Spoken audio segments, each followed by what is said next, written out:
एक लड़की अपनी फाइनल परीक्षा की तैयारी कर रही थी। तभी उसके पिता अचानक वहां आए और उसे खींचते हुए बाहर ले गए।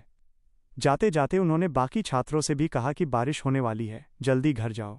लड़की के विरोध के बावजूद पिता अपनी पत्नी और बच्चों को लेकर गाड़ी में भागने लगे, जैसे कोई भयानक आपदा आने वाली हो। पूरा परिवार सवाल पूछ रहा था कि हम कहाँ जा रहे हैं, लेकिन पिता ने कुछ नहीं सुना और बस गाड़ी की रफ्तार बढ़ाते रहे। अचानक आसमान में काले बादल छा गए। पिता ने घबराकर बेटी से कहा कि अपने छोटे भाई की सीट बेल्ट बांध दो। जब छोटा भाई नहीं माना तो पिता खुद पीछे मुड़े।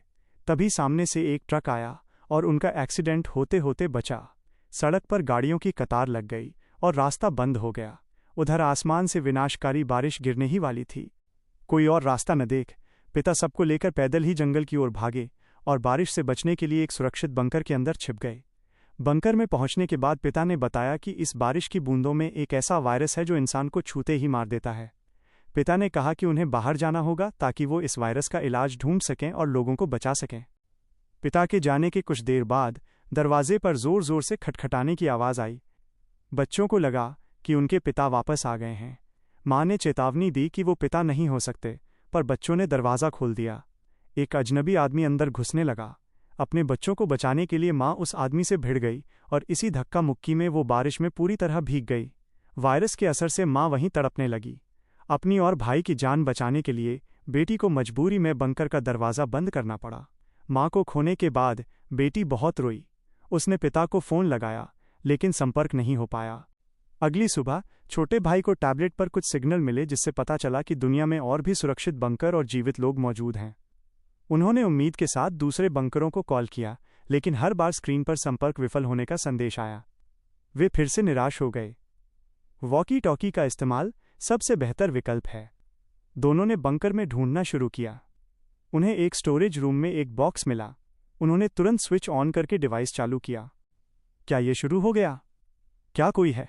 रेडियो तरंगों से सिर्फ स्टैटिक आवाज़ आ रही थी। ये मशीन उनकी सबसे बड़ी उम्मीद थी। लड़की लगातार कोशिश करती रही। तुम कौन हो? लड़की ने मदद मांगनी शुरू की। सिग्नल अचानक गायब हो गया। जमीन के नीचे होने की वजह से सिग्नल लिमिटेड था। उन्हें फिर से कनेक्ट करने का रास्ता ढूंढना होगा। भाई रिसीवर लेकर दरवाजे की तरफ भागा। उसने इसे जितना दूर हो सके उतना दूर रखा। सिग्नल फिर से जुड़ गया। लड़की ने उनकी हालत के बारे में बताया। उसने अपने गायब पिता को ढूंढने को कहा। जहरीली बारिश की वजह से वो बाहर नहीं जा सकती थी, इसलिए वो हिली तक नहीं। उन्हें बस किसी तरह जिंदा रहना था। उन्होंने बंकर में खेती शुरू कर दी। खाना खत्म होने पर बड़ा संकट आ सकता था। इस तरह उनकी जिंदगी बेहतर हो सकती थी। माँ बाप के जाने का दुख था, पर उन्हें आगे बढ़ना था। दिन ऐसे ही बीतने लगे और 5 साल गुजर गए। छोटा भाई अब बड़ा हो गया था। एक दिन लड़के ने अचानक पूछा, क्या हम मर जाएंगे जैसे मम्मी मरी? लड़की ने कहा नहीं, पर लड़के ने कहा हाँ। खाना खत्म होने वाला है, तुम झूठ बोल रही हो। लड़की को पता था कि उसका डर सही है। उसने हिम्मत जुटाई और प्रोटेक्टिव सूट पहना। वो दरवाज़ा खोलकर रात में बाहर निकली। बाहर बिल्कुल अंधेरा था और वो डरी हुई थी। उसे अपनी माँ की याद आई जो गिर गई थी। उसने टॉर्च जलाई और कुछ ढूंढने की कोशिश की। उसे एक हिरण दिखा, मतलब बाहर जीवन अभी भी है। जहरीली बारिश शायद ज़्यादा देर नहीं चली थी।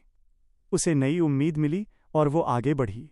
वो एक वेयरहाउस के पास पहुंची और पूछा, क्या कोई है? पर वहां से कोई जवाब नहीं आया। उसे एक मैसेज दिखा, मीटिंग पॉइंट 2500 मीटर।